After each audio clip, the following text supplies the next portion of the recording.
Hola y bienvenidos a esta charla que hemos preparado todo el equipo de Autoavance, especialmente para ustedes, en el marco de esta Expo Mecánica Automotriz Internacional que nuevamente la volvemos a realizar de manera virtual.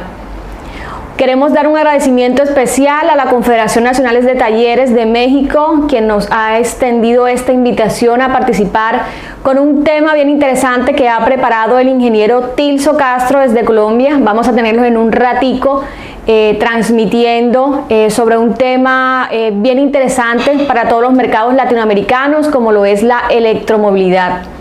Desde Autoavance es un gusto volverles a saludar. Esperamos muy pronto volver a compartir en estos eventos que se realizan de manera presencial en México. Muy pronto poder visitarlos y volver pues a compartir todas las experiencias, conocimientos, hablar un poco más de tecnología y de todo este creciente mercado automotriz que se ha venido dando. Sin más, le damos paso al ingeniero Tilso, quien ya está conectado para poder impartir esta charla. Agradecemos a todos los que se suman a esta iniciativa y que día a día buscan mejorar, capacitarse, tener mayor fuente de información para así mejorar sus negocios, mejorar sus talleres, mejorar su nivel de vida. Les agradecemos a todos por participar. Al final de la charla nos volveremos a ver. Les tenemos una sorpresa muy especial preparada para todas aquellas personas que quieren seguir capacitándose, seguir manejando, conocer nuevos temas. Entonces nos vemos en un rato al finalizar la charla. Adelante, ingeniero Tilso. Hola compañeros, ¿cómo se encuentran todos? Espero que muy bien. Mi nombre es Tilso Castro de Autoavance Colombia y vamos a compartir con ustedes una charla muy importante para nuestros grandes amigos de México en su expo en este mes de diciembre, y en este caso vamos a transmitir a ustedes todo lo relacionado con la tecnología en electromovilidad. Hemos hecho algunos segmentos de entrenamiento. En este caso vamos a compartir con ustedes algo relacionado a las redes de comunicación y un poco el entorno sobre los sistemas de vehículos en electromovilidad. En este caso vamos a tomar varios ejemplos, el ejemplo de un vehículo eléctrico, el vehículo híbrido también un poco, y vamos a tratar de llevar a ustedes el entorno de comunicación. Entonces, usualmente cuando nosotros hablamos de temas de comunicación en la parte automotriz, generalmente se relaciona directamente con lo que son los sistemas CAN bus. En este caso nos vamos a dar cuenta que esto va un poco más allá del sistema CAN bus y vamos a traer un ejemplo a colación que tiene que ver con el tema de Toyota, por ejemplo, en alguna aplicación de electromovilidad en vehículos híbridos particularmente. De más que los vehículos actuales, todos los que son vehículos modernos que tienen que ver con electromovilidad y nuevos mecanismos de poder funcionar sin estar ligados directamente a lo que es el uso de combustibles fósiles, es un tema muy reciente, muy de moda. Esperamos que en los próximos años se posicione. Este 2020 y 2021 estuvo muy marcado por, digamos, una sectorización hacia lo que es el tema de electromovilidad. Muchos sectores volcaron su mirada hacia electromovilidad, pero creemos que ya no hay vuelta atrás y creemos que esto va a estar muy interesante en los próximos años, dado que está creciendo de manera muy importante el número de plazas aplicadas a electromovilidad en una ciudad.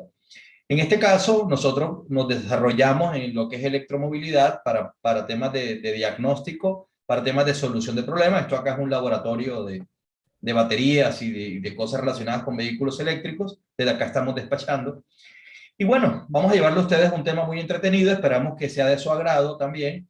Y no olviden visitar nuestro website www.autoavance.co y ahí encontrará algunos cursos adicionales, o si no también en Facebook, en Autoavance, o Tilso Castro también nos pueden encontrar. Bueno, entrando en detalles, vamos a empezar con lo que es la explicación de electromovilidad. Vamos a tratar de entender un poco qué es lo que nosotros vamos a llevar en un sistema que cuenta con mecanismos de electromovilidad. O sea, ¿a qué se refiere un sistema con electromovilidad? Y a partir de ahí vamos a brindar algunas pautas que nos permitan poder accesar al estudio de esto. Y por supuesto, este estudio nos llevará de una manera muy eficiente a entender el entorno de trabajo de los sistemas en electromovilidad. Entonces, no siendo más, les voy a compartir un poco una presentación que tenemos, básicamente, y con ella vamos a tratar de entender un poco lo que sería el entorno de electromovilidad y cuáles serían las vertientes que nos permitirían a nosotros comprender mejor lo que sería el tema de la electromovilidad, principalmente en vehículos eléctricos. Entonces, acá yo voy a tomar un ejemplo, ¿cierto? Un solo ejemplo, que es el sistema de control electrónico del aire acondicionado, porque si bien hay muchos temas relacionados con electromovilidad, yo voy a tomar uno de ellos, que en este caso es el control del sistema de aire acondicionado en vehículos eléctricos e híbridos. Y a partir de ahí vamos a desarrollar lo que sería la exposición del sistema de electromovilidad y las redes de comunicación que permiten funcionar en ellos. Antes de continuar con ese tema en particular, vamos a hacer un breve recuento, ¿correcto?, de lo que significa los sistemas de network o de comunicación aplicados a la automotriz en general. Muchas veces, cuando no tenemos conocimiento pleno de lo que son los sistemas de electromovilidad, asociamos a estos autos que funcionan con baterías con todo raro, o sea, todo es diferente. Pensamos, ¿no?, muchas veces, y decimos, no, debe tener otro sistema diferente, la comunicación ya no es CAN bus o cosas así. Pero realmente, cuando nosotros empezamos a estudiar, nos damos cuenta que es un auto muy parecido a lo que son los autos tradicionales. Por supuesto, un auto muy reciente, porque en gran medida la mayoría de autos comerciales actuales de aplicación de baterías o híbridos generalmente datan del 2007 en adelante, o sea, no son autos tan antiguos, aunque algunas personas podrían decir, sí, pero en el año 95 General Motors hizo un sistema, está muy bien. Pero realmente cuando se comenzó a hacer un poco más famoso el tema o más aplicable el tema, usualmente se hizo entre el 2007 y 2008 algunas cosas de híbridos, pero lo que son autos eléctricos en muchos países, por ejemplo, nosotros en este momento nos encontramos en Colombia, y en Colombia en la actualidad todavía no es tan normal ver autos eléctricos por todos lados. Existen autos eléctricos ya hace más de 10 años, pero realmente es una novedad todavía. En Norteamérica también, aunque existen muchos autos eléctricos por muchos lugares, todavía sigue siendo más común encontrar autos tradicionales de combustión, ya sea diésel o gasolina, digamos, más gasolina que diésel, pero nafta pues es un poco más utilizado. Bueno, yo voy a recordar a ustedes, compañeros, básicamente lo que nosotros teníamos o tenemos en los sistemas de comunicación. Cuando nosotros pensamos en comunicación, básicamente hablamos de que un módulo de control, voy a colocarles el nombre que más conocemos nosotros, que es el SM, pretende recibir una serie de datos, ¿cierto?, de todos esos amigos que nosotros consideramos como los sensores, ¿correcto? Y se supone que ese SM tiene que tener una respuesta, ¿correcto? Aquí donde está lo interesante es que ese SM recibe una serie de sensores que también le podrían interesar a otro computador. Entonces yo coloco por acá otro cuadrito que representa un módulo de control, y en ese vamos a colocar otra computadora. Voy a decirles, por ejemplo, el Instrument Panel Control, ¿cierto? El módulo de control del tablero. Entonces yo digo, ok, ese módulo de control del tablero también necesita recibir algunas señales también de algunos sensores, ¿correcto? Sin mencionar todavía a los actuadores. Entonces resulta que ellos reciben sensores que son muy diferentes unos con otros, es decir, el SM recibe el MAP, al tablero no le interesa, quizás, puede ser que en algún modelo le interese, pero no le interesa el MAP. El SM recibe el sensor, qué sé yo, de flujo de aire, quizás al IPC no le interesa el sensor de flujo de aire, pero sí hay algunas cosas en común que les podrían interesar. Por ejemplo, las revoluciones del motor, ¿cierto? Sería algo que le interesa al SM, pero también es algo que le interesa al tablero, porque el tablero también tiene un indicador para las revoluciones del motor. Podría decir otro, podría decir, por ejemplo, el MAP, ¿cierto? Pero resulta que el MAP le interesa a este, pero en cambio el MAP a este no le interesa, ¿cierto? Entonces yo diría, si le interesa RPM, si le interesa RPM, si le interesa MAP, por ejemplo, no le interesa MAP, pero también podría decir, por ejemplo, la velocidad del vehículo, ¿cierto? Vehicle Speed Sensor, le interesa. Ah, pero este también le interesa el VCS, ¿correcto? También podría decir, por ejemplo, la temperatura del motor, engine coolant, ¿cierto? Le interesa, por supuesto. Ah, también le podría interesar al cuadro de instrumentos. Muy bien. ¿Qué quiere decir eso? Quiere decir básicamente que existen algunas cosas que ellos podrían compartir. Ahora, ¿qué sucede realmente? Pues podríamos pensar que si hay un sensor que mide las RPM, yo podría decir, ok, listo, el sensor que mide las RPM, le podría decir RPM, yo le podría decir a ese sensor el CKP. Hasta ahí está todo muy bien. Y ese CKP llevaría dos cables hasta el SM. Pero también el tablero que necesita tener un sensor que también mide RPM, lógicamente necesitaría también tener ahí su propio CKP. ¿Y qué es lo que se busca? Que no se tengan dos CKP, porque si también se requiere medir las RPM, también se podría requerir otro CKP, pero estamos hablando que serían otros cables que van para acá.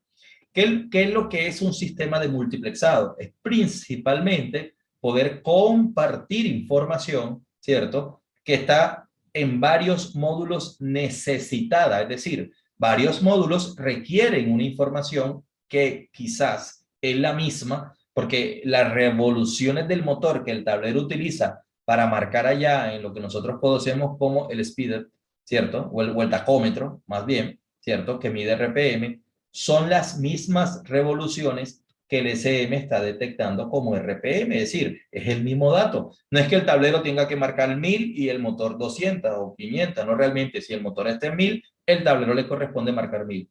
Entonces, ¿dónde vamos con esto?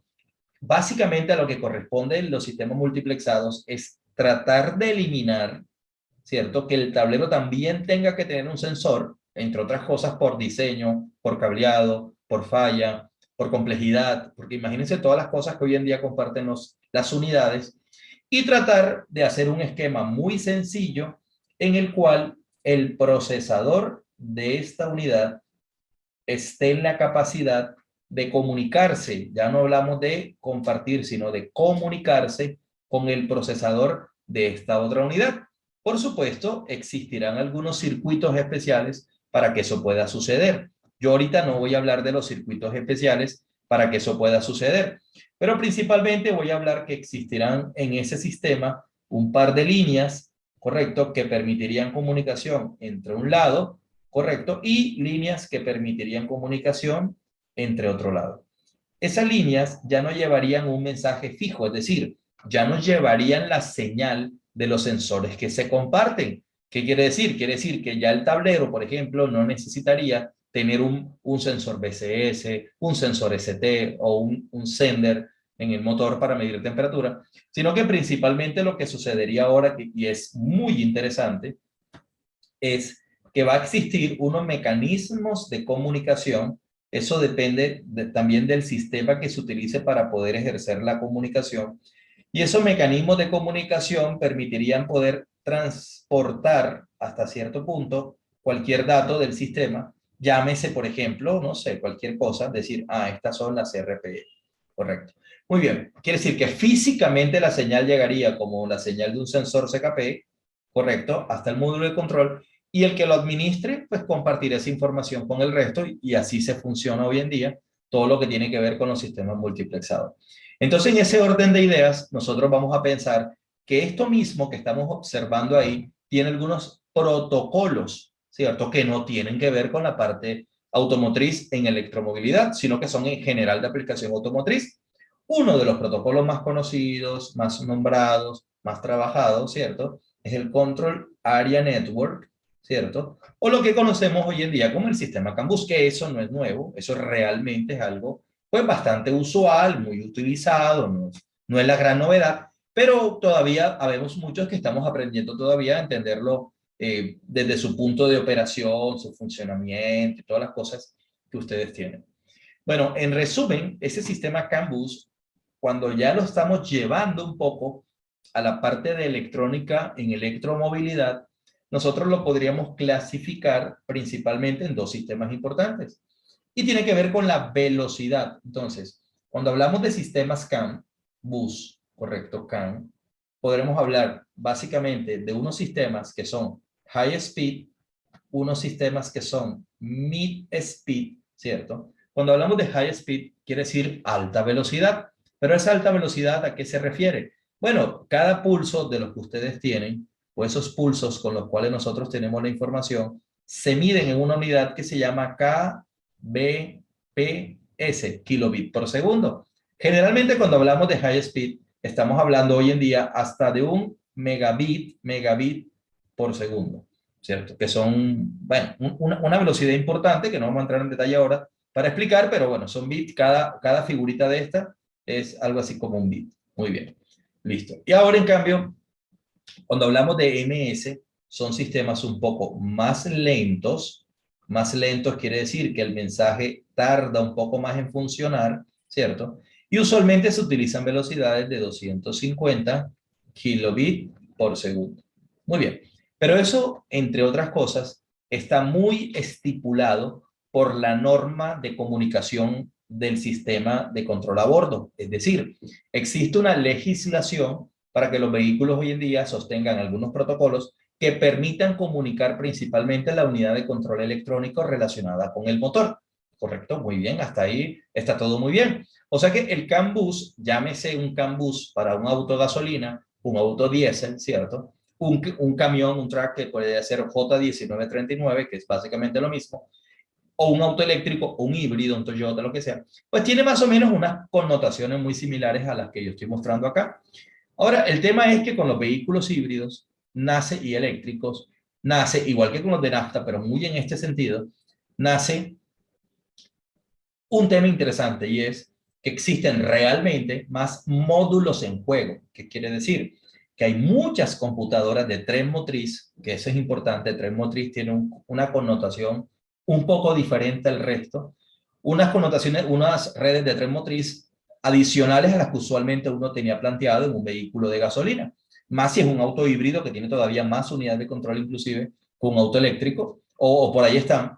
Entonces existe una gran cantidad, por así decirlo, de redes de comunicación que, aunque sean iguales en funcionamiento al sistema CAN bus, no necesariamente son las mismas redes CAN bus que estamos acostumbrados a trabajar en un taller parecido a la norma o a la legislación del sistema OBD2 tradicional que nosotros conocemos, ¿cierto? Entonces, ¿qué quiere decir? Que estos CAN bus, en resumidas cuentas, podrían funcionar tanto para comunicaciones internas como también a esas comunicaciones que nosotros tenemos a través de la ficha de OBD2 de 16 pines, ¿cierto? O sea que no solamente sería algo exclusivo del sistema híbrido o eléctrico.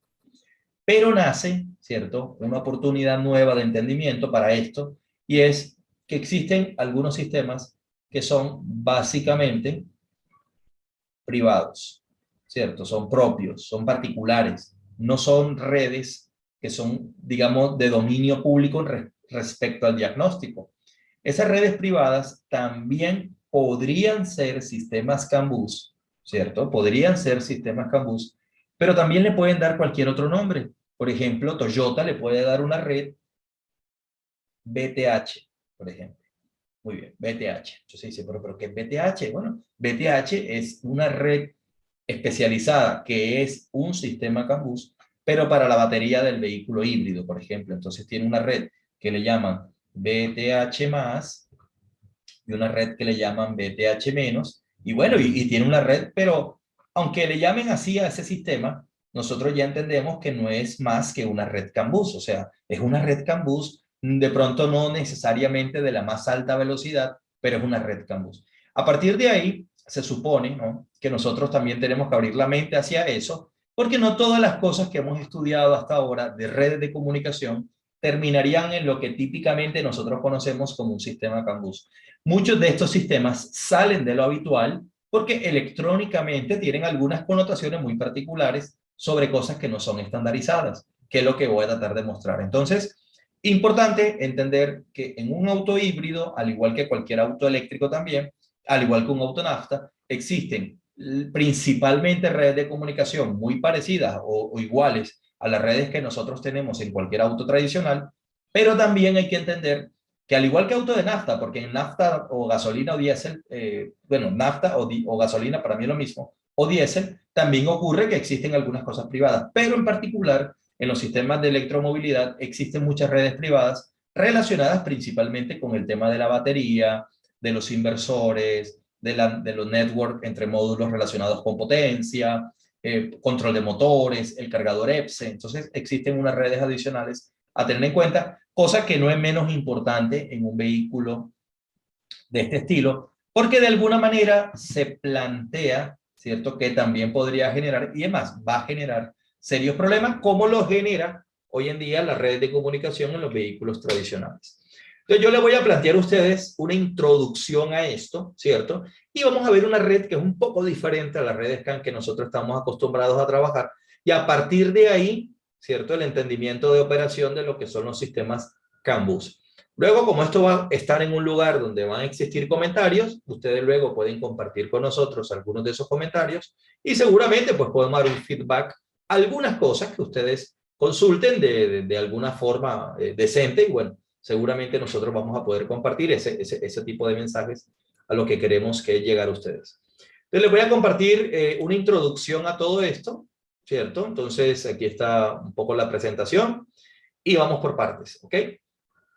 Básicamente, cuando nosotros hablamos, como en este caso, yo voy a explicar un sistema y este sistema está basado en un ejemplo, porque hay muchos ejemplos en un auto. Está la batería, el inversor, los motores, y esas cosas funcionan con estas redes privadas que trato de mostrarles, pero tomé uno medianamente sencillo de entender, que es el sistema de control de aire acondicionado.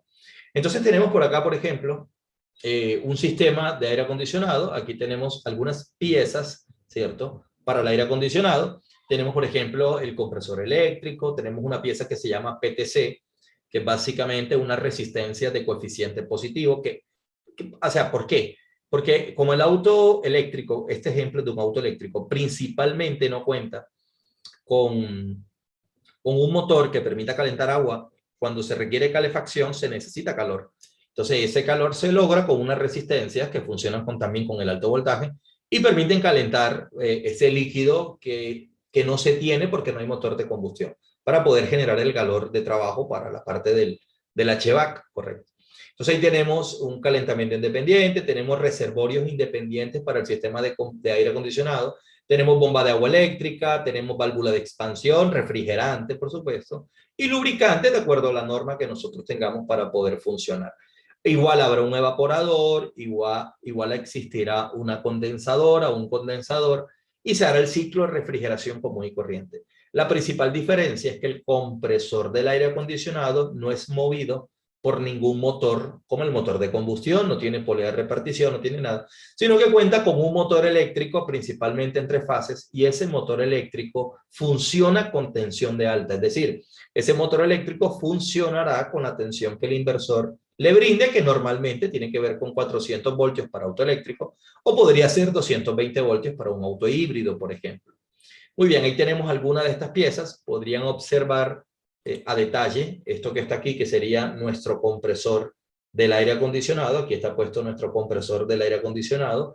Y podríamos ver, por ejemplo, algo más que sería nuestra unidad de calentamiento. Aquí está. Y acá, por ejemplo, nuestro evaporador, que también está puesto por acá.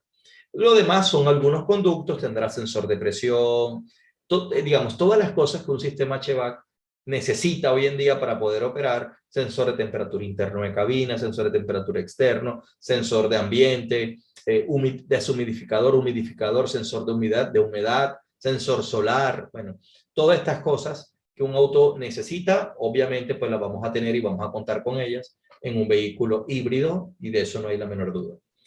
Y eléctrico también, ¿no? En ambos casos igual. Bueno, a partir de ahí nosotros podemos pensar en este sistema. Aquí lo tenemos un poco más preparado. Aquí voy a quitar un poco la imagen para que sea mejor. Ahí está el sistema bastante completo en este aspecto, dentro de todas las cosas que estamos observando por acá, ¿cierto? Tenemos nosotros el evaporador, tenemos colocado lo que sería el condensador, el compresor del aire acondicionado. Fíjense que acá hay un detalle un poco más importante sobre el compresor del aire acondicionado. Aquí está puesto lo que es el compresor. igual va a tener una línea que proviene de la parte de condensación y una línea correspondiente a la parte del evaporador, igual que cualquier compresor. Pero la parte de la tarjeta electrónica, que es esta pieza que está aquí, tiene una conexión eléctrica, y esa conexión eléctrica no es menos importante porque se supone que por ahí es donde llegan todos los elementos que hacen parte del control electrónico para la parte del control del compresor. Ahora, es importante tener en cuenta también que en un vehículo existe, por un lado, ¿ok? Por un lado existe el compresor del aire como un elemento aparte, por así decirlo, ¿cierto? El compresor del aire como un elemento independiente, pero también existe, esto es el compresor, pero también existe una unidad de control que hace parte del sistema de aire acondicionado, que es lo que popularmente nosotros conocemos como una HVAC. Correcto. O sea que el compresor del aire realmente no funciona solo, necesita que sea gobernado por la unidad de HVAC, pero existe, como es alto voltaje lo que le llega al compresor del aire para poder funcionar. Cuando yo digo alto voltaje, podría ser, por ejemplo, 400 voltios DC, ¿cierto? No, el HVAC no va a gobernar esa parte de inseguridad. O sea, el HVAC tiene que ver con todos los sensores, ¿cierto? Todos los sensores que permiten que el sistema de aire acondicionado Climatronic funcione. Pero realmente el HVAC se tendría que comunicar con una unidad de control que esté encargada de la gestión de alto voltaje, por así decirlo. Esa tiene cualquier nombre, dependiendo de la marca. Y yo le coloco como la EQ del vehículo eléctrico. Muy bien. No quiere decir que se llame así únicamente, pero muy seguramente esta unidad tendría que darle órdenes de activación del compresor, pero finalmente esas órdenes son recibidas o no, y ella compartírselas a lo que sería el compresor del aire para que el compresor del aire funcione o se apague, ¿cierto? Recuerden que sería como el mismo evento del SM. Cuando ustedes tienen un SM, pues el SM tiene esa condición, ¿correcto? De prender o apagar, pero de todas maneras, el compresor, pero de todas maneras, en este caso hay que analizarlo de esta forma para poder tener un poco más claro la visual de operación. Bueno, en este orden de ideas, así como estamos observando ahí, podemos seguir un poco con la presentación. Aquí tenemos algunos elementos que hacen parte del sistema, pero no necesariamente estos elementos hacen parte del sistema de alto voltaje del compresor del aire acondicionado. Es decir, que si bien hablamos de alto voltaje, 400 voltios, que es muy importante, nosotros no estamos pensando que todos esos elementos funcionan a alto voltaje. Realmente ellos funcionan más a voltajes relacionados con la tensión de 12, pero lógicamente si tengo un sensor de presión, él funcionará con 5 voltios. Si tengo una electroválvula, funcionará con 12. Pero cuando hablamos del compresor, funcionará realmente con valores de alto voltaje, pero su sensor de presión no. Entonces aquí tenemos una imagen de un sensor de presión y temperatura del compresor. Tenemos una imagen de una válvula de control electrónico para la expansión, ¿cierto? Puede ser calefaccionado o no. Y ahí tenemos unas imágenes de estos componentes que nosotros encontramos en la vida real colocado en un vehículo de este estilo. Ahí está puesto mejor, por si no se podía ver lo que estaba compartiendo en pantalla. ¿Ok? Bueno, muy bien. Voy a minimizar mi cámara de todas formas para que ustedes puedan observar mejor en caso tal de que en la transmisión se corte esas imágenes. Bueno, por otro lado, tenemos aquí una explicación un poco más precisa acerca del sistema de enfriamiento, ¿cierto? Tenemos un compresor que data de 2 kilowatts. Entonces, estos 2 kilowatts, ¿cómo los podemos relacionar? Porque esa parte realmente hay que relacionarla con nuestro trabajo. Básicamente, cuando nosotros hablamos de la potencia eléctrica, ¿cierto? Determinamos las cosas en kilowatts, que no es lo mismo, pero es similar al horsepower. Pero en la electricidad se utiliza mucho el término kilowatt. Ahora, la potencia eléctrica también la podríamos definir como el producto de la tensión en multiplicación al amperaje. Básicamente sería un poco lo que nosotros venimos planteando, y esto lógicamente se expresaría en watts. Muy bien. Ahora, ¿qué es lo que tenemos que pensar? Que si nuestro compresor es de 2000 watts, ¿cierto? Nosotros podríamos hacer un cálculo no tan preciso, porque quizás estamos planteando que sería como la máxima potencia a tener en cuenta, pero se los voy a dejar de tarea acá. Ustedes podrían tener básicamente que esos 2000 watts divididos a la tensión de la batería, nos podrían generar lo que nosotros conocemos como el amperaje del compresor. Muy bien, ahí podrían calcularlo ustedes. Entonces podrías tomar, por ejemplo, una tensión batería de un vehículo eléctrico, como un Nissan Leaf, está en 400 volt DC, muy bien, Leaf, y una tensión de un vehículo como un Prius, por ejemplo, de un Prius, podría estar aproximadamente en 270 voltios, por ejemplo, DC. Listo, muy bien. Bueno, podría ser un poco menos, un poco más. Hay varios tipos de Prius. Un ejemplo, 270 voltios. Es más, hay uno, si quieren hacerlo más fácil, el más viejito, tenía 201,7 voltios DC.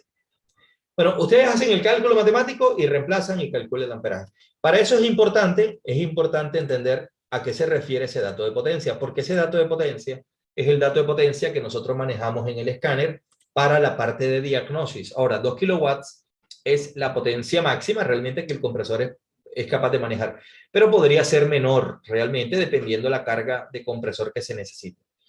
Ahora, también nosotros vamos a pensar que la alta presión está cercana a 3 megapascal y la baja presión está cercana a 1 megapascal en este ejemplo de este compresor. Pero eso no tiene que ver con el auto eléctrico, eso tiene que ver realmente con los sistemas de acondicionamiento de aire aplicado a automotriz. Y el cable que ustedes ven de color naranja representa el alto voltaje. ¿Qué quiere decir? Que ese cable de color naranja básicamente indica que la tensión que se aplica ahí es una tensión alta. Entonces, cuando nosotros tenemos en cuenta ese aspecto, nosotros vamos a pensar que no es tan fácil, ¿cierto?, dirimir sobre esa presión esa tensión y decir, no, simplemente nosotros podemos trabajar con la mano, podemos hacer cortocircuito, porque realmente no funciona así. Realmente esta tensión no es menos importante y se necesita cierta seguridad para poder ejercer un trabajo serio con estos sistemas de alto voltaje. Bueno, por otro lado, vamos teniendo por acá lo que sería un poco el diagrama eléctrico de este sistema. Este es un ejemplo en particular de una marca asiática. Y acá fíjense que ustedes tienen para este auto eléctrico, tienen el caso de tener una parte de bajo voltaje, que podríamos pensar bajo voltaje, todo lo que se maneje con 12 voltios. O sea, que los sistemas de red CAN con los cuales cuentan estos autos, que no es nada especial, es una red CAN tradicional. Lo que sucede es que muchas veces es una red privada. Por ejemplo, en este ejemplo en particular de una marca X, de un vehículo eléctrico, la red privada es exclusiva entre el sistema de compresor del aire acondicionado y maneja una red privada con la unidad amplificadora del aire acondicionado. O sea, ellos dos cuentan con una red. A esa red se le llama AC CAN bus, o sea, una red CAN, que en el caso de ellos es red CAN número 4, para el ejemplo de ellos. O sea, que hay varias redes CAN, esta red CAN entre ellos dos le dicen la número 4, que es la red del sistema de aire acondicionado. Pero es un ejemplo que ni siquiera ahorita nos importa un poco a qué se refiere, qué carro es, o realmente eso es simplemente un ejemplo.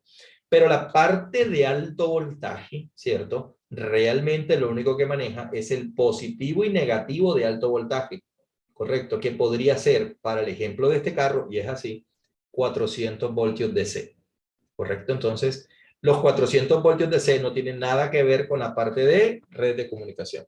Entonces, es muy importante tener ese planteamiento porque nosotros no debemos combinar en la práctica, ¿cierto? Lo que sería medir un sistema en alto voltaje y un sistema en bajo voltaje. Alguien podría pensar, bueno, yo para medir la red CAN necesitaría un osciloscopio de alto voltaje. No, porque realmente, si ustedes se dan cuenta, las funciones están completamente separadas entre lo que es bajo voltaje y lo que tradicionalmente venimos trabajando y lo que es alto voltaje, que se maneja básicamente con una norma de seguridad.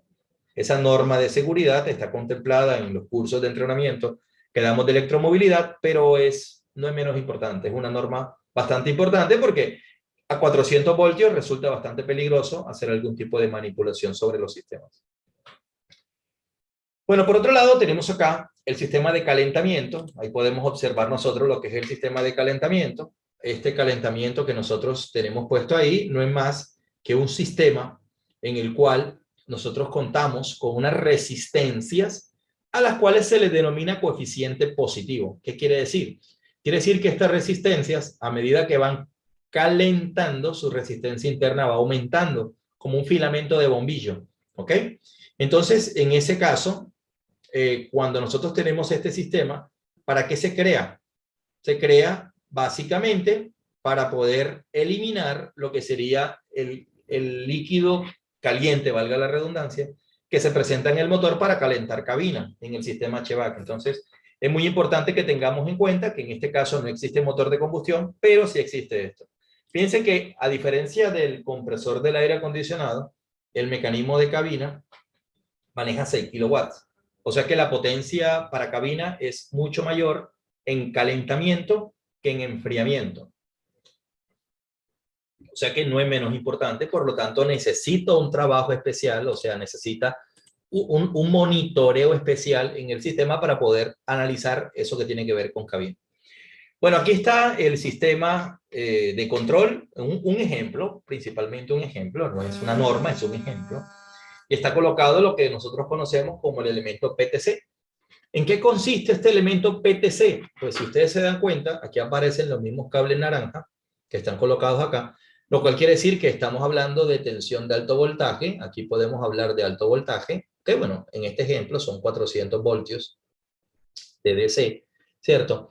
Y luego tenemos un artefacto, ¿cierto? Un artefacto eléctrico que está colocado por este lado, y este artefacto eléctrico recibe parte de esa energía, pero eso realmente proviene de esta pieza acá, que sería el inversor, porque el inversor recibe la tensión de la batería, pero luego se la suministraría a lo que lo necesite. Bueno, en este caso no es más que una resistencia, es decir, lo que nosotros encontramos acá adentro es una resistencia muy importante, y si se dan cuenta, aquí le va a ingresar un líquido, ¿correcto? Se supone que este líquido que ingresa acá está frío, ¿cierto? Y cuando sale ese líquido de ahí a través de un conducto de bomba de agua, se supone que ese líquido va a salir caliente. Con eso se permite calentar en el evaporador el sistema del auto. Ahora, ¿qué utiliza como mecanismo de transferencia de calor? Pues básicamente utiliza un líquido que está colocado en un reservorio para las funciones de ese sistema. ¿Ok?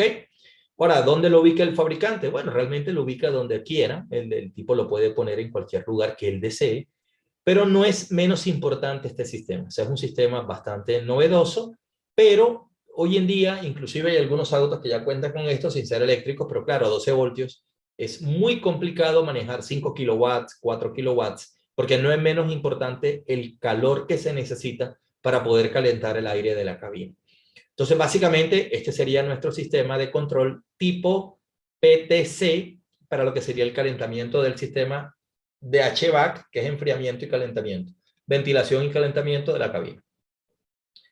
Bueno, ¿qué más tenemos por aquí? ¿Ok? Ya analizamos otro sistema. Entonces tenemos unos códigos de falla. Estos códigos de falla se los traje a colación para poder entender mejor aún, ¿cierto? El sistema. Fíjense que son códigos de los mismos códigos que nosotros relacionamos en el OBD2, pero en algunos casos ya salen algunas cosas relacionadas con nombres de electromovilidad, por ejemplo. Ya sabemos que el sistema PTC tiene que ver con electromovilidad. Ya sabemos, por ejemplo, que nuestro sistema de control IGBT tiene que ver también con electromovilidad, porque son los transistores que permiten poder controlar el circuito.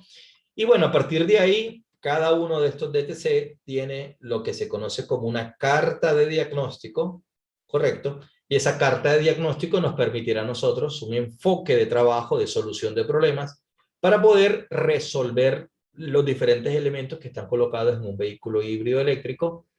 Bueno, principalmente en la actualidad en auto eléctrico, pero también en auto híbrido se tiene algo muy parecido, dependiendo también el modelo del auto con el cual se esté trabajando, porque antiguamente se seguían haciendo algunas cosas con el motor de combustión, pero en la actualidad se utilizan principalmente los elementos calefaccionadores, ¿ok? Que hacen parte de la HVAC. Bueno, hasta acá vimos un ejemplo. Ahora vamos a irnos de vuelta a las redes y vamos a tratar de entender un poco, ¿verdad? Por finalizar un poquito esta idea, el control electrónico del sistema. Aquí les traje a colación un poco lo que es el mecanismo electrónico y tenemos la computadora del aire acondicionado, tenemos los sensores que hacen parte de un sistema HVAC, ¿correcto? Tenemos una computadora principal a trabajar, y fíjense que la computadora principal se comunicará tanto con el compresor del aire, con el sistema PTC, y ellos se alimentarán en tensión acá de unos 400 voltios. Ahora, el sistema de computadora del aire acondicionado contará, correcto, con algunas activaciones que normalmente las hace a 12 voltios. Bueno, puede ser pulsante, fijo, lo que sea, pero sería 12 voltios. Y la realiza como un sistema tradicional. O sea que si nosotros queremos enfocarnos en algo que sea diferenciador entre lo que había anteriormente a lo moderno, podremos pensar nosotros en esta zona de acá, que realmente es como quien dice lo nuevo. ¿Por qué? Porque tenemos un compresor eléctrico, que no es menos importante, y tenemos un sistema PTC, que es el sistema PTC que venimos hablando nosotros para el sistema de aire acondicionado en el calentamiento. Bueno, vamos a saltar un ejemplo muy interesante, actual, y acá está el ventilador abajo, ¿no? Y vamos a hablar acá un poco del caso de un vehículo híbrido. Entonces yo acá le estoy trayendo a colación el control electrónico del compresor del aire de un vehículo híbrido. No es menos importante este ejemplo, es bien novedoso. Y realmente si uno no tiene claro el cómo funciona, podría ocasionar un error importante en lo que sería el trabajo de estos sistemas en el vehículo. Entonces, cuando nosotros hablamos de un caso, ¿cierto? Es un ejemplo. No estoy mostrando todos los autos híbridos ni todos los modelos de ventilador. Es de control de compresor y ventilador. Es un ejemplo de un caso, que es el caso de un Toyota híbrido. Es posible que este caso, correcto, esté puesto en un modelo en particular. No necesariamente este caso está puesto en cualquier modelo. Pero bueno, vamos a tratar de trabajar un poco sobre él y explicar algunas consideraciones importantes. Bueno, básicamente, ¿qué tenemos? Tenemos la unidad de control del sistema, que dice ECU. Acá dice ECU, pero no es la de motor realmente. Es la unidad de control electrónico del vehículo híbrido, en este caso, que es la ECU híbrida. ¿Ella por qué está ahí? Bueno, porque ella es la que toma todas las decisiones relacionadas hacia el mecanismo del vehículo híbrido. O sea, no puede moverse nada de alto voltaje sin que esa unidad funcione. Eso hay que tenerlo en cuenta. Bueno, luego tenemos el compresor del aire acondicionado, que lógicamente también es bastante importante, está puesto por acá. Ese compresor del aire acondicionado es un compresor, digamos, muy similar al ejemplo que nosotros analizamos hace un instante, ¿cierto? Es un compresor que trabaja con alto voltaje, quiere decir que acá a sus conectores grandes les va a llegar o les va a llegar un valor. Normalmente vamos a pensar en un Highlander, por ejemplo, 330 voltios en corriente directa. Muy bien. Pero esos 330 voltios, 340, 320, dependiendo de cuánto esté cargada la batería, no vienen completamente directo de la batería. Realmente no es manipulado, pero pasa a través, desde la batería pasa a través del inversor. En muchos casos el inversor se convierte en una subestación de repartición, es decir, no es que el inversor conmute cosas para el aire, porque realmente el compresor tiene su propio manejo, pero sí pasa por el inversor en paralelo y ahí está colocado un fusible. O sea que de alguna manera todos los diagnósticos de sobrecorriente en el sistema del compresor, que ya vimos que eran cercanos a 2 kilowatts, cuentan con un fusible al interior del inversor, que no es menos importante, porque de alguna manera cualquier daño que existe en el compresor en ese sistema estaría protegido por fusible especial, no es cualquier fusible. Realmente es un fusible medianamente importante. Entonces, ¿qué vamos a tener nosotros aquí en cuenta? Básicamente, vamos a tener en cuenta que esa computadora permite o permitirá controlar básicamente lo que sería el manejo de alto voltaje, pero sin desperdiciar energía, es decir, sin trabajar, digamos, desperdiciando energía en el sistema. Y bueno, ya eso es lo que tenemos nosotros para tener en cuenta con respecto al control de ese circuito. Entonces, algunas señales que nosotros podemos pensar en manejo, es decir, ¿qué señales tenemos nosotros por acá para trabajar? Entonces, si ustedes pueden apreciar, normalmente deberíamos tener, ¿cierto? Se supone, ¿no?, que se debería tener un sistema CAN bus, ¿cierto? Bueno, pero realmente en este caso utilizo un sistema un poquito particular y muy diferente. Bueno, primero la alimentación del sistema es a través de 12 voltios, que está colocado acá, y esta tierra hace parte de la tierra del auto. Pero el negativo de la batería, recuerden que la batería tiene un positivo y un negativo, muy bien, positivo y negativo. Este negativo, nada que ver con esto. Ese negativo no tiene nada que ver con el negativo del sistema de bajo voltaje. Entonces, esto lo dejamos a un lado, ya esto lo entendimos nosotros, son como quien dice las alimentaciones. Pero aquí nos vamos a concentrar en estas señales que se manejan acá. ¿Por qué? Porque no utiliza un sistema tradicional de comunicación. Utiliza lo que se conoce en ingeniería como un sistema SPI. Básicamente, ¿qué tiene? Tiene una señal que se llama standby, que es como si fuese prender y apagar, ¿cierto? Un dato de salida, un dato de entrada y una señal sincronizadora que se denomina así a la función clock, ¿cierto? Que es principalmente un tren de pulsos constante donde el sistema va a gestionar lo que sería el tiempo o el periodo de la duración de un bit. Este es un sistema bastante usual o bastante aplicado a microcontroladores. O sea que directamente vamos a pensar que la EQ y su procesador se están comunicando directamente con el compresor del aire y generalmente en su procesador, generalmente no existen ahí interfaces. O sea, es como comunicación directa procesador-procesador. Ahora, algunas siglas son muy parecidas a la industria de electrónica en general y algunas siglas son ya un poco propias del diagnóstico de una marca. Como es el caso de Toyota, ¿cierto? Nosotros vamos a tener, en el caso de Toyota, básicamente, algunas siglas relacionadas directamente con una marca, que es Toyota. Digamos que ellos utilizan esto. Pero esto que está acá en el compresor es un poco más universal y tiene que ver con el esquema de operación en comunicación de un sistema SPI. Y acá lo tenemos. ¿En qué consisten estos sistemas? Bueno, es lo que usualmente se utiliza en ingeniería para comunicar lo que sería un sistema maestro con un esclavo. ¿Qué quiere decir un sistema maestro? Básicamente, una unidad de control importante permite darle órdenes a otra unidad de control menos importante, pero esta unidad de control menos importante, que se considera como slave o esclavo, no tiene la propiedad de poder ordenar cosas o comandar cosas de la unidad maestra, que en este caso sería la unidad del aire acondicionado, ¿cierto? Y el compresor sería el slave. Pero sí le indica elementos internos como revoluciones, temperatura, fallas, cosas, digamos, importantes. Ahora, la unidad de control del sistema, básicamente lo que nosotros consideramos como la unidad máster, sería la que se encarga de hacer todo el trabajo importante de condición de control. Es decir, que nosotros vamos a pensar que esta podría ser la EQ del sistema híbrido y esto podría ser para nosotros el compresor del aire acondicionado. ¿Ok?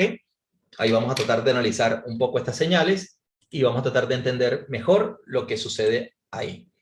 Entonces, si se dan cuenta, la unidad máster permite tener una derivación de señales como la señal SCK, ¿cierto? Que es como el serial clock, hasta ahí. Luego tenemos una señal que dice SI, ¿cierto? Que es como mensaje que entra, y el otro SO como mensaje que sale. En conclusión, lo que nosotros vamos a encontrar es un elemento, ¿cierto?, que permite relacionar el estándar de tiempo y la comunicación, que es la señal clock. Ahora, la señal clock, ¿de dónde sale? Sale del módulo maestro. O sea, que el módulo maestro determina a qué velocidad va a imprimir los mensajes. Es decir, el módulo slave no habla a la velocidad que él quiere. El módulo slave habla a la velocidad que le indique el módulo maestro a través de un terminal, un cable que es de punto a punto, que sería el serial clock. SCK es lo mismo que serial clock. Cuando hablamos de clock, hablamos de una condición de reloj, ¿cierto? Entonces, ¿qué vamos a pensar nosotros como una señal reloj?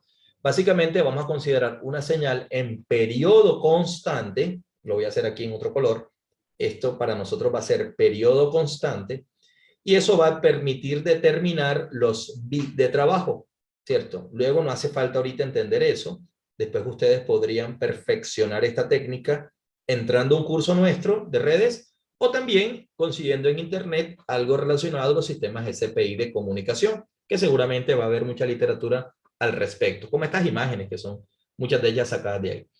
Entonces, en ese momento, cuando nosotros hablamos de serial clock, tiene que haber un módulo que pregunta y tiene que haber un módulo que responde. Si se dan cuenta, hay un módulo que va desde el máster y le hace como si fuese una consulta al slave, ¿cierto? Y luego el slave le hace como si fuese una respuesta al máster, ¿cierto? ¿Qué va a responder? Bueno, lo que el input le dijo. O sea, el input, ¿qué le va a decir? Le va a decir, hey, por supuesto, coloca el compresor en 1 kilowatt, por ejemplo. Entonces, el compresor va a girar con potencia de 1 kilowatt. Pero él internamente tiene varios sensores. Uno de ellos, por ejemplo, es un sensor de temperatura electrónico de la tarjeta. Quiere decir que su tarjeta electrónica tiene un valor de grados centígrados. Si esos grados centígrados se elevan demasiado, en la señal de output se lo va a decir y tiene que haber una respuesta. Fíjense que aquí hay una pregunta y acá hay una respuesta. ¿Qué quiere decir? Quiere decir que en output le va a decir, sí, muy bien, ya lo coloqué en 1 kilowatt, pero la temperatura que estamos teniendo es de 150 grados en la tarjeta, lo cual es peligroso. Ya el compresor no decide tanto, ya el máster decide si genera un DTC y qué hace con ese DTC. Entonces, bien es un sistema complejo, no es nada parecido a un sistema CAN bus, pues podría servir un poco la explicación para entenderlo. Ahora, no quiere decir que los autos eléctricos tengan que tener únicamente estos sistemas, no, es parte del funcionamiento de los autos eléctricos. Pero aquí vamos a tenerlo en cuenta en un ejemplo real de un vehículo híbrido y se llama sistema de comunicación SPI bus, así tal cual como lo estamos observando ahí. Ahora, electrónicamente podemos ver acá un ejemplo real de lo que sería un sistema SPI. Aquí podemos ver nosotros lo que sería un poco la comunicación de este sistema en datos reales. Fíjense, por ejemplo, que en color amarillo nosotros tenemos lo que sería el serial clock, ¿cierto? O el clock, que es esto. Que está aquí. Bueno, podemos llevarlo para acá. Un segundito. Ahí. Y le voy a colocar por aquí, en dato amarillo, lo que sería clock. ¿Ok? Luego, tenemos el dato de salida, que es este que está aquí. Que está aquí, dato de salida. Y luego tenemos el dato de entrada, que estaría por aquí. ¿Qué quiere decir? Quiere decir que esos datos serían un poco la pregunta que hace el módulo, correcto, y un poco la respuesta. Lógicamente, parte de lo interesante de eso es que no es que sea fácil descifrar con los bits la respuesta, ¿cierto? Pero de alguna manera sí se puede entender que esas respuestas, ¿verdad?, podrían representar cualquier condición de operación. Es algo así como que acá se genera la condición de activación, es decir, vamos a activarnos, vamos a funcionar activados, aquí, por ejemplo, funcionar activados, y acá hay una condición en la cual le establece el sistema que todo se encuentra ok. Pero si se dan cuenta, el que marca la pauta para que todo esto funcione es este mensaje de aquí que está dado desde la unidad maestra. Porque a partir de ahí es que este sistema puede contabilizar cuántos bits corresponden acá. O sea, no es menos importante cuántos bits corresponden entre uno y otro. Básicamente es lo que permite calcular el sistema tanto del compresor como del sistema máster en el vehículo. Entonces, no es menos importante este sistema, es simplemente un ejemplo. Ahora, las redes CAN usualmente funcionan en valores de tensión, cuando lo vimos hace un ratito, en valores de tensión, que lo podemos ver por acá en la pizarra. Correcto, estas redes CAN funcionan usualmente cuando son de high speed, básicamente son señales redundantes. Voy a colocar un ejemplo de una high speed, ¿cierto? Puede ser por ejemplo, SAE J1922, por ejemplo, que es bastante estándar.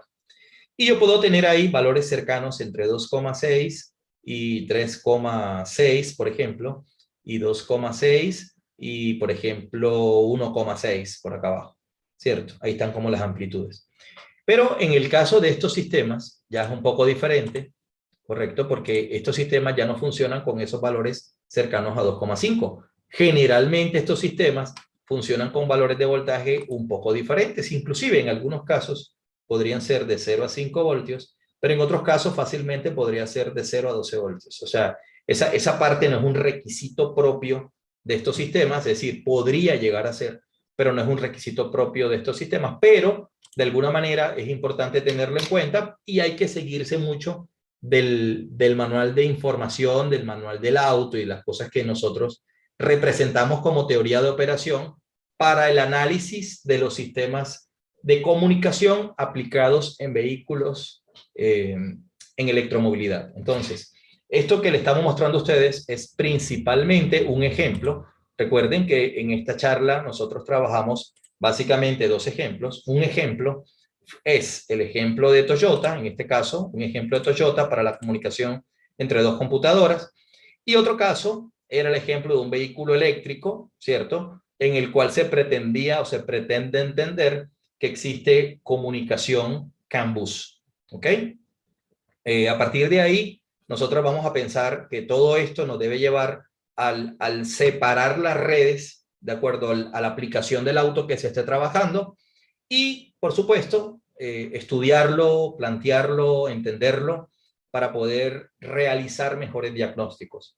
Aunque es una cuestión un poco de vehículos eléctricos, también hay que comprender que existe todo un manual, existe un manual de servicio que permite poder entender eso y existen sistemas que están todos explicados en el manual y que a partir de ahí se podrían trabajar sin ningún tipo de problema utilizando la técnica de operación del sistema CAN-bus, ¿cierto? Pero también, bueno, yo digo CAN-bus, pero es uno de ellos. Pero también en el manual debería encontrar la información de teoría y operación de estos nuevos vehículos y también les van a explicar algunas cosas muy particulares de lo que son los sistemas de control. Bueno, yo espero que esta charla sea para ustedes benéfica, que ustedes entiendan con esta charla algo adicional a lo que nosotros tenemos planteado en lo que es un sistema de electromovilidad principalmente. Y bueno, el objetivo de todas estas cosas, sin de pronto irnos un poco de lo normal, es que ustedes al participar acá puedan comprender realmente lo que sería un sistema de control y que eso les permita poder resolver muchos problemas de los cuales ustedes tienen cotidianamente en su taller. Es importante entender luego que con las otras charlas que venimos dando nosotros y algunos otros instructores tengan todos los mecanismos de seguridad disponibles para poder ejercer el control de vehículos híbridos y eléctricos y que no descuiden eso, porque si descuidan la parte de seguridad sería muy complicado, aunque en este capítulo que estudiamos entendimos que no solamente hay sistemas de alto voltaje, sino que también hay sistemas de bajo voltaje que podrían fallar y afectar al final el vehículo híbrido o eléctrico, pero no necesariamente todos los sistemas tengan que trabajarse con guantes de protección, con todas las cosas que después en una clase de seguridad van a tomar. Entonces, bueno, mi nombre es Tilso Castro, espero que haya sido para ustedes o que sea beneficiosa esta charla. Yo estaré muy pendiente de los comentarios, seguramente en el website donde lo van a publicar, y a partir de ahí trataremos de brindar algún tipo de respuesta al entrenamiento. Nos pueden encontrar en autoavance.co y luego a partir de ahí también pues en tilsocastro.com y a partir de ahí poder compartir con ustedes más de todo nuestro contenido de capacitaciones que tenemos ya hace más de 10 años disponibles para ustedes. Y bueno, es un placer y muchas gracias al ingeniero Rudy Esquivel por la invitación y esperamos poder estar con ustedes compartiendo algunos entrenamientos. Entonces los dejo con los compañeros de Autoavance y bueno, ánimo y felices fiestas de fin de año. Muchísimas gracias por su atención y nos vemos en una próxima oportunidad. Bueno, muchísimas gracias, ingeniero Tilso, por todo este conocimiento. Agradecemos que pueda compartir todo su conocimiento y la información sobre estas nuevas tecnologías que día a día se van incorporando un poco más a nuestros mercados locales. Para todas estas personas que llegaron hasta acá y que participaron de esta charla en el marco de la Expo Mecánica Automotriz Internacional Virtual, queremos darle un cupón de descuento para nuestra plataforma web www.autoavance.co, en el cual podrán adquirir hasta el 20 de diciembre todos los cursos con el 30% de descuento. Solamente deben ingresar el cupón que les va a aparecer por acá, que es CNT30, ingresarlo en nuestra plataforma, realizar su pago y todos los cursos, videocursos, le van a quedar con el 30% de descuento. Nuevamente, muchísimas gracias por acompañarnos. Celebramos la iniciativa del ingeniero Rudy Esquivel. Agradecemos la invitación nuevamente a participar de esta Expo Mecánica Automotriz Internacional Virtual y esperamos vernos próximamente en México de manera presencial. Muchísimas gracias.